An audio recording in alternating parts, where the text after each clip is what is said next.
This is the Gillette Labs with exfoliating bar. The bar and the handle removes unseen dirt and debris ahead of the blades for effortless shaving in one efficient stroke.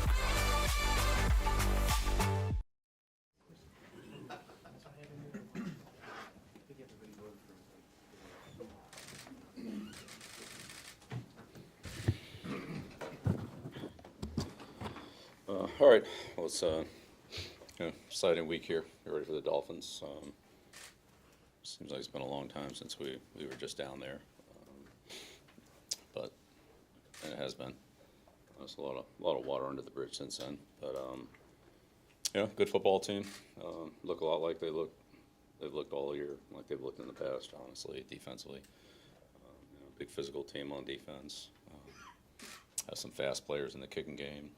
Some other physical guys, and they're explosive on offense. So, they've looked really, really impressive at times. And, it's an important game here, obviously. So, we'll do everything we can to play our best game on Sunday. That's what we need to do. That's what it'll take, and that's what we're preparing for.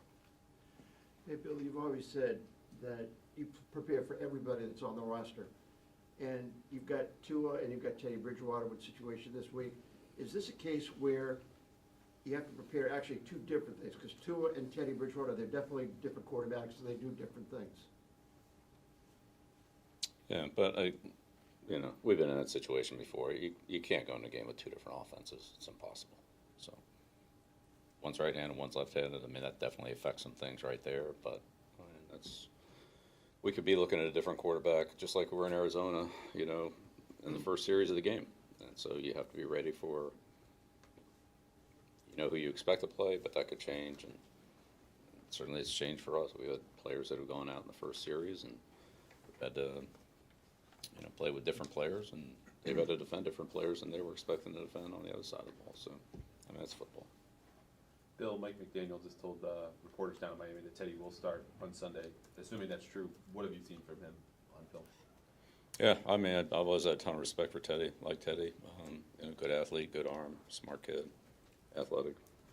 Presents a lot of the same problems that Tua does. From a play calling standpoint, when you watch the film of Teddy from earlier in the season when he was out there, does it change much from him to Tua, or do you think they pretty much run the same play? I'd say it's a high percentage of the offense. Sure, there are things they would do specifically for one guy or the other, but generally speaking, it's the offense.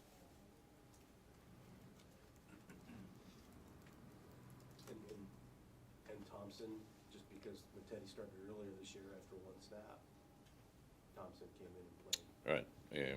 So we have to be ready for all three. See what happens. What do you see from Thompson in this limited time? Yeah, we'll have to do a little more work on him. We've been focused on the other two guys, but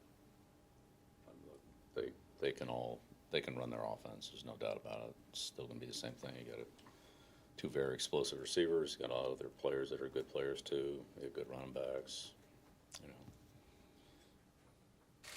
The guy can work back on the offensive line. I don't know whatever his status is, but it's just a team that can move the ball.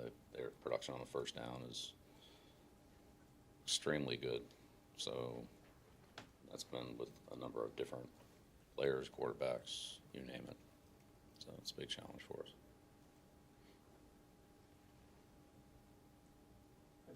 Are the practice fields available to you if you want them?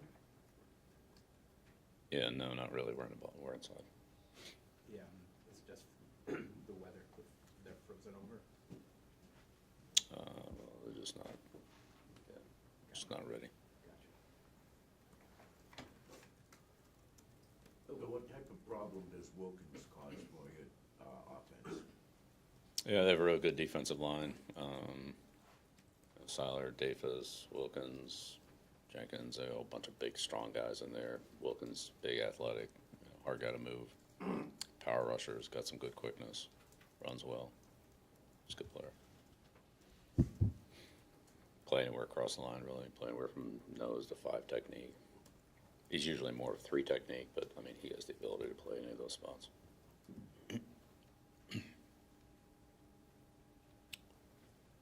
Bill Bradley Chubb wasn't there when you guys played in week 1. What have you seen from him? Since he's Yeah, it's, on Dolphins? you know, he's been a good compliment. You know, Phillips on the other side, a lot of passing situations. So he mainly plays on our left, and Phillips mainly plays on our right. And it's two good edge rushers. Both a problem. Bill, with what you guys have been through the past couple of weeks, how good did it feel to come in here with an opportunity on Wednesday to, you know, if you guys can do what you do, you're. Yeah, feels in good great. shape? Yeah, it's a great opportunity for us. So I think we're all looking at it that way. And again, want to try to get ready to, you know, play and coach our best game on Sunday.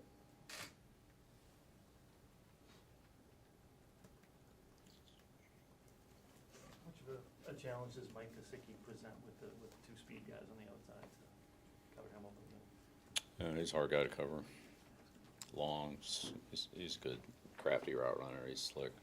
But he can get down the field. Very, very good hands. Makes some acrobatic catches and has enough quickness to separate. Just another hard guy to cover on third down. Well, on any down, but you know, when you talk about those possession downs, he's effective.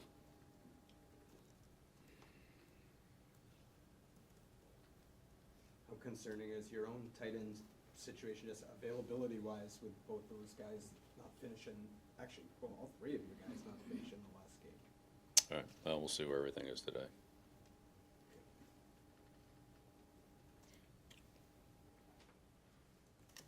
Do you expect Devontae Parker to practice today?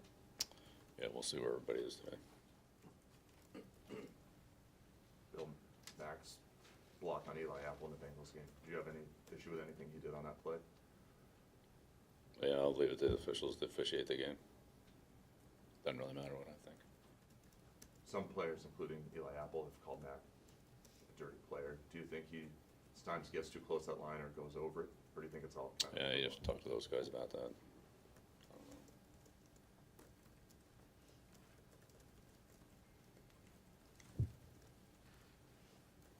What is Matt Sokol on the practice squad, just asking with the whole tight end thing, what does he have going for him, you know, that has kept him on the practice squad all year, and when you called him up that one game? Yeah, well, he's been here since the spring. I mean, knows our system well. He's a tough kid, works hard. I'm sure he'll be ready to go if we need him. I mean, we need everybody ready to go this week. So, however that plays out, plays out.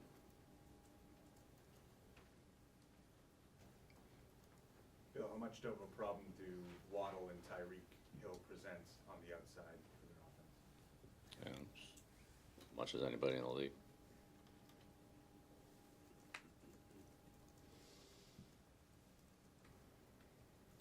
Bill, what are your thoughts about Javon Holland and his importance to the defense? Yeah, it's a good player. They use him in some different ways. Plays a lot in the deep part of the field, but they blitz him. He comes up close to the line. He's a pretty versatile player. He's done a pretty good job tackling for him. You know, keeping plays from being any more than what they are. You know, 8, 10-yard, whatever plays. He's instinctive. Reads the quarterback well. Reads the pass pattern well. He does a good job of taking away some routes that maybe not every safety would take away. But it's just from his instinctiveness and anticipation. Where are they pressure-wise, defensively, in terms of how often they pressure? Are they one of the higher pressure teams in the league? Depends on the game. They can be, but not necessarily.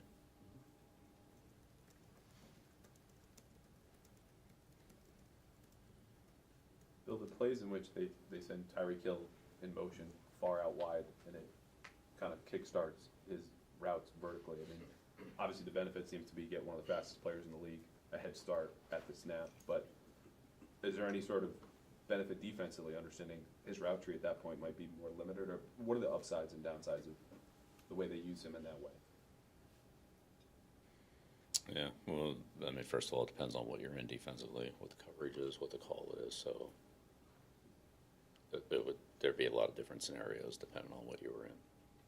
Start with that. So what exactly they're trying to do would depend on what play they have called and what it matched up against. So be something that they would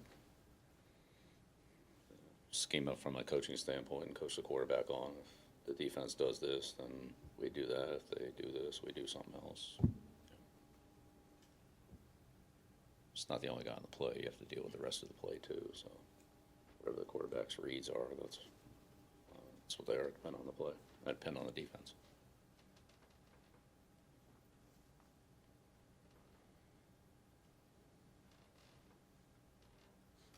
Any other questions?